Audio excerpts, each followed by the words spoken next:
And that, ladies and gentlemen of the Galactic Council, is why we propose his immediate sanctions against the Terran Federation for their blatant violation of the Non-Interference Act. The Zolaxian ambassador Krivok concluded his impassioned speech with a dramatic flourish of his tentacles, his bioluminescent patches pulsating with righteous indignation. The chambers of the Galactic Council buzzed with murmurs and the occasional electronic beep from SCIFI-HFY's communications commies, whose communication methods defied conventional sound waves. The stern-faced for those who had faces, representatives of 1,000 worlds pondered the gravity of the situation. At the center of it all sat humanity's representative, Ambassador Sarah Chen, looking about as comfortable as a claustrophobic sardine in a tin can. She glanced around the room, meeting the judging gazes and other sensory apparatuses of the assembled aliens. Some looked genuinely concerned, others seemed bored, and a few appeared to be either sleeping or in a state of torpor. It was hard to tell with the gaseous beings. Right, Sarah muttered under her breath, because heaven forbid we actually help someone in need. That would be terribly uncivilized. She stood up, straightening her perfectly pressed navy blue suit, and addressed the council with all the confidence of someone who knew they were about to step on a lot of tentacles, pseudopods, and other assorted alien appendages.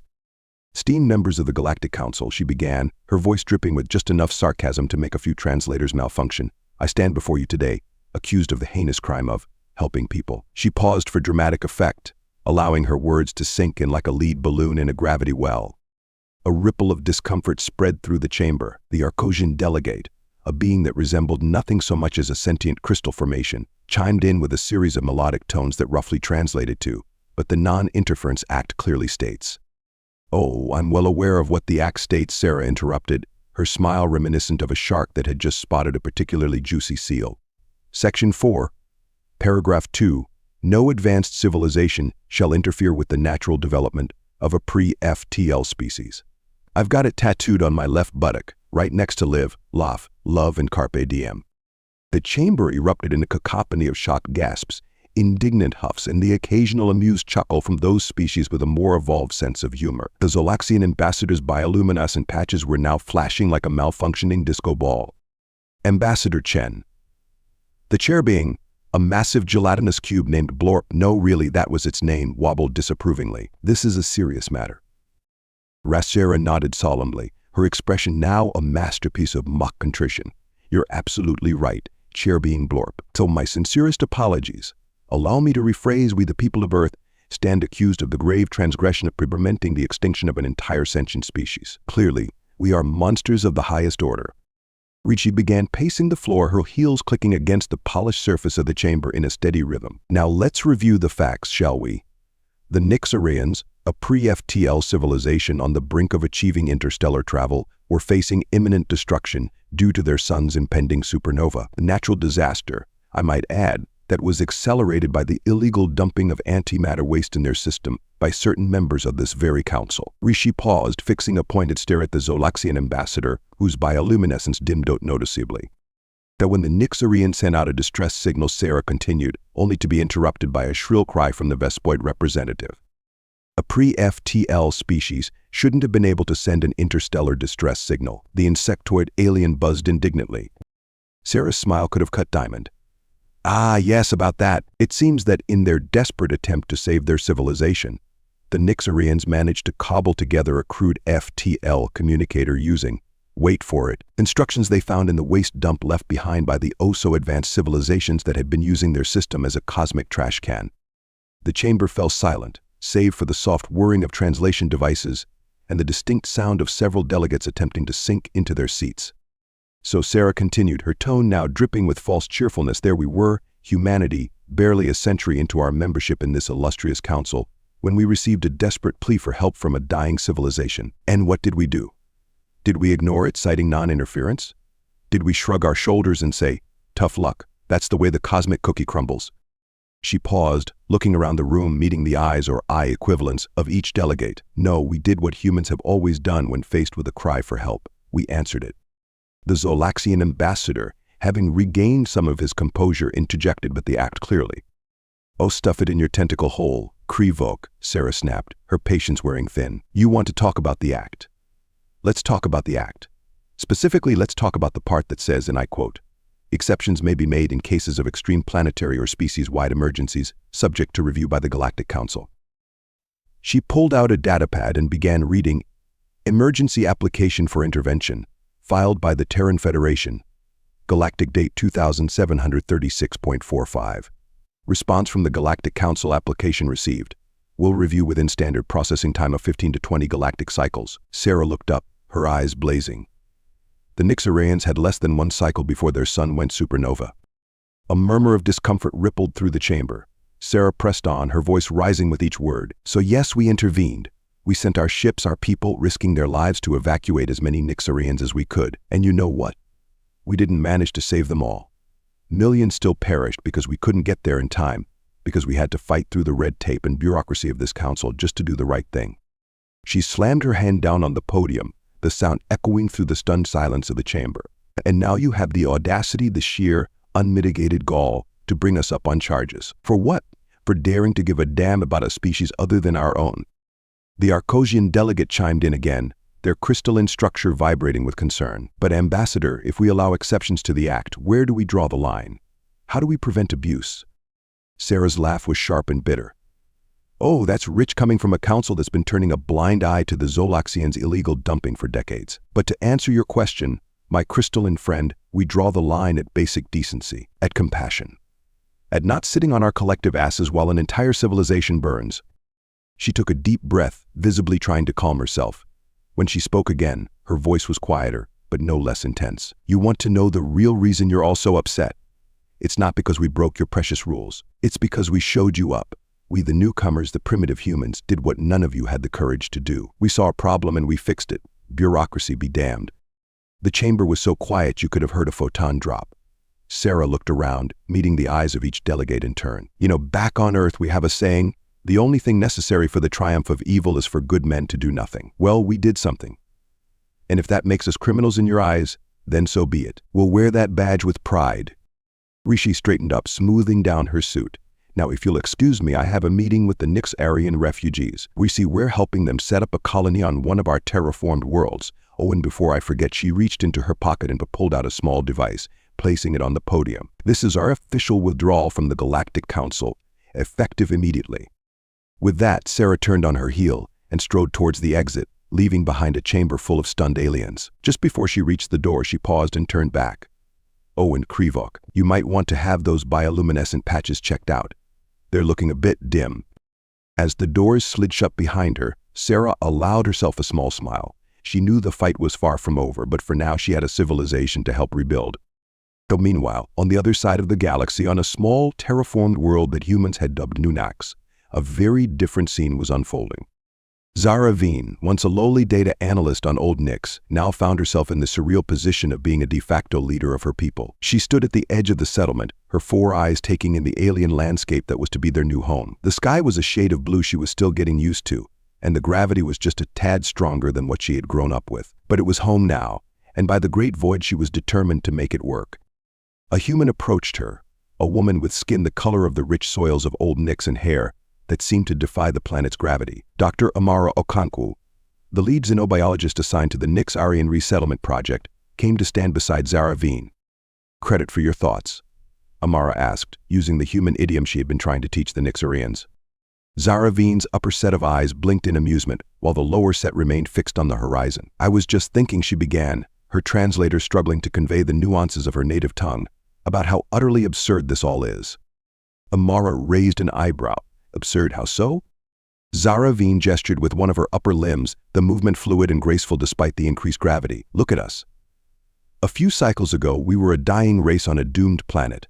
Now we're here on this beautiful world, trying to figure out how to adapt our agriculture to soil that has never known our seeds. We're learning to navigate your bizarre social customs. She paused, her lower eyes narrowing in concentration. Like why you insist on shaking appendages upon greeting. Do you know how long it took me to figure out which of my forearms I should offer? Amara couldn't help but laugh. I can imagine it was quite the diplomatic challenge. Oh, you have no idea, Zara Veen continued, warming to her topic. And don't even get me started on your obsession with chairs. Do you know we had to redesign our entire living quarters because someone forgot to account for the fact that Nixarians prefer to rest by suspending ourselves from the ceiling? Amara's eyes widened. Wait, you what? Zara Veen waved dismissively with her lower right arm. Oh, it's quite comfortable once you get used to it. So much better for the spine, or spines in our case. I see. Amara said, clearly not seeing it all. Well, I suppose that explains why the architecture team was so confused about the lack of beds in your original habitat designs. Beds, Zaravine scoffed. Another human oddity. Why would anyone want to lie flat on a soft surface? It's so horizontal. Amara shook her head, grinning. You know, for all our differences, I think we're adapting to each other quite well. Though I have to admit, I'm still trying to wrap my head around your concept of time. Zaravine's upper eyes twinkled with mischief. Oh, you mean how we measure time in relation to the gravitational fluctuations of distant quasars rather than the rotation of a planetary body? It's quite simple, really. You see. No, Amara interrupted hastily, having learned from experience that explanatory explanations of simple concepts could last for hours. I think I'll stick to my Earth Standard Watch for now, thank you. Zaravine made a sound that the translator struggled to convey, something between a laugh and a sneeze. Your loss. Though I must admit your method of dividing the day into morning, afternoon, and night is charmingly primitive, almost as quaint as your insistence on binary gender classifications. Amara raised an eyebrow. Says the species with 4 sexes in a reproductive cycle that requires a lunar eclipse and a sacrificial offering of fruit. It was not a sacrificial offering, Zaravine protested. It was a nutritional supplement crucial for the. She stopped, noticing Amara's barely contained laughter. Oh, I see.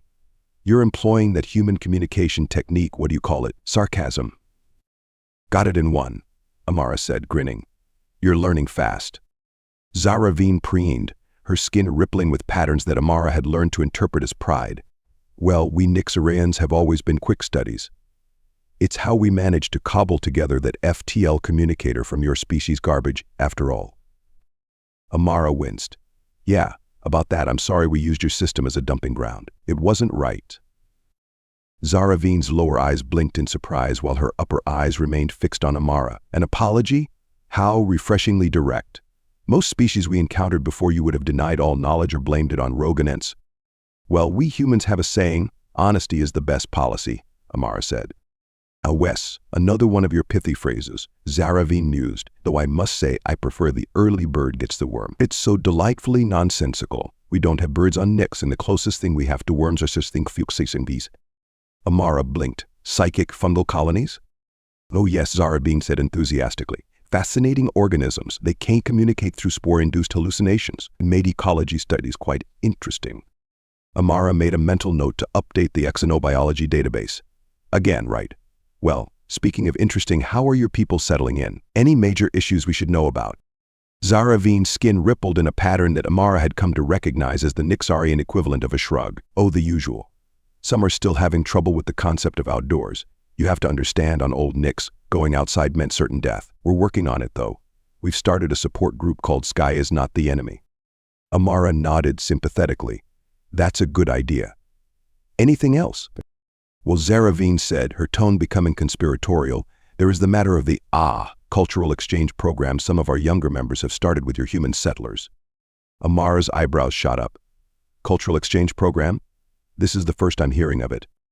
Zaravine's skin rippled in a pattern that Amara couldn't quite decipher. Yes, well, it seems some of our youth have become quite fascinated with human mating rituals. They find the binary nature of it all quite exotic. Amara's jaw dropped.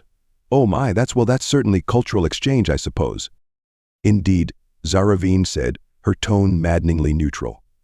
I believe they're calling it Xenophilia 101. Human mating rituals and you. Very educational, I'm told. Amara buried her face in her hands. Oh God, I'm going to have to report this, aren't I?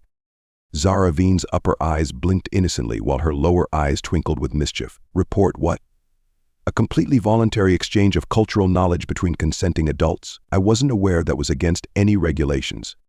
Though Amara peeked through her fingers. You're enjoying this, aren't you? Immensely, Zaravine admitted. It's not often one gets to see a human flustered. Your species is usually so, composed.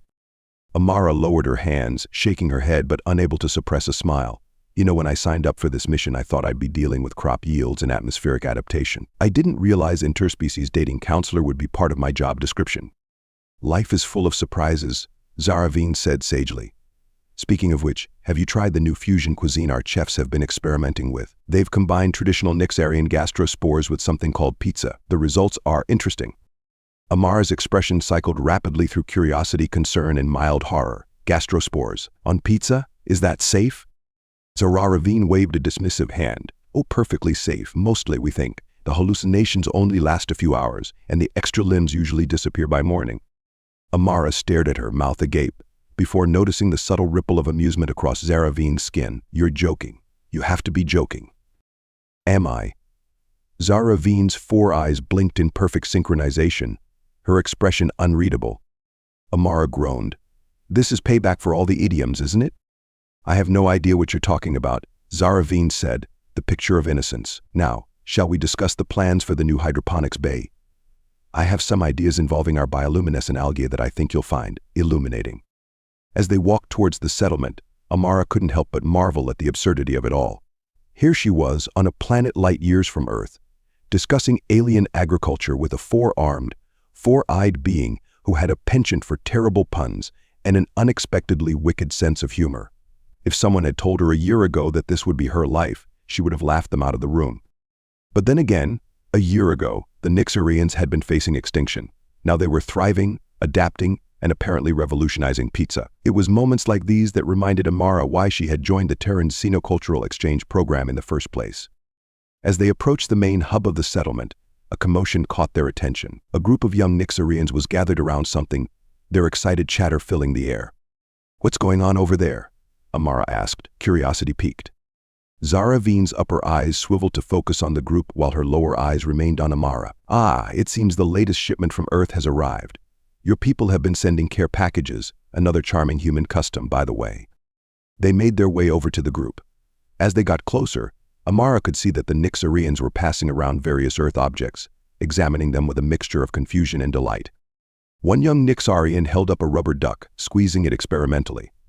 The resultant squeak caused him to jump back in alarm, nearly tripping over his own tentacles.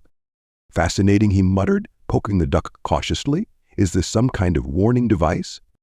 Another was attempting to unravel the mysteries of a Rubik's Cube, her 4 hands working in perfect synchronization as she twisted and turned the colorful puzzle. I think I've almost got it, she announced triumphantly, just as the cube fell apart in her hands. Oh, is it supposed to do that? Amara couldn't help but laugh. Not exactly, she said, stepping forward to help reassemble the cube. It's a puzzle. The goal is to get all the same colors on each side. The Nixarian looked at her with all 4 eyes wide. But why? Amara opened her mouth to explain, then closed it again. I'm not entirely sure. Fun, I guess. Humans have strange ideas about fun, the Nixarian muttered, but she took the reassembled cube back eagerly, already starting to twist it again. Meanwhile, Zaravine had picked up another object from the care package. She held it up, her head tilted in confusion. What is the purpose of this device? She asked, turning it over in her hands. Amara looked over and immediately burst out laughing. Zaravine was holding a slinky. Oh, that's a classic, Amara said, wiping tears of mirth from her eyes. Here, let me show you. She took the slinky and walked over to a nearby set of stairs. With a flourish, she set the slinky at the top and let it go, watching as it flopped its way down the steps. The Nixarians watched in stunned silence. Then as one, they burst into a cacophony of excited chatter, their skin rippling with patterns of delight and amazement. Incredible, incredible. What practical purpose does this serve? Is it some kind of mobility aid for your planet's high-gravity regions? Can I try? I try? Soon, there was a line of Nixarians at the top of the stairs, each eagerly waiting their turn to send the slinky on its journey. Amara watched, a warm feeling spreading through her chest. It was moments like these, moments of pure, childlike wonder and joy that made all the challenges worth it. Zaravine sidled up next to her, all 4 eyes fixed on the slinky shenanigans. She said thoughtfully, when we first learned that humans were coming to our aid, many of my people were skeptical. We'd heard stories about your kind, violent, unpredictable, barely out of your own stone age by galactic standards. Amara winced. Yeah, we don't always make the best first impression. No, Zaravine agreed. But do you know what I've learned since then? She gestured towards the group of Nixarians, now engaged in a heated debate about the optimal angle for slinky descent. You're all children. Amara blinked, not sure whether to be offended. I'm sorry. Zaravine's skin rippled in a pattern Amara had come to recognize as fondness. It's not an insult. You see, most species we encountered, they'd lost something. Call it wonder, call it curiosity. They'd seen it all, done it all. But you humans, you approach everything with such enthusiasm, such joy. It's infectious. She paused, watching as a particularly ambitious Nixarian attempted to create a slinky obstacle course. You didn't just save our lives, you know. You saved our spirit.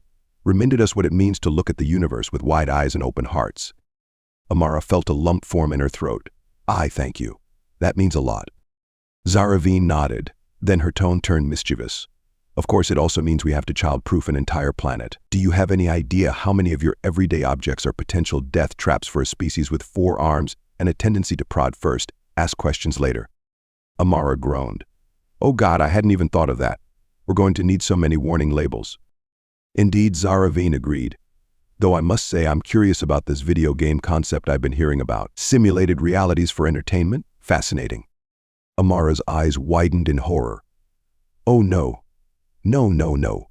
We are not introducing your people to video games. Do you have any idea how addictive those things can be? Zaravine's skin rippled with amusement.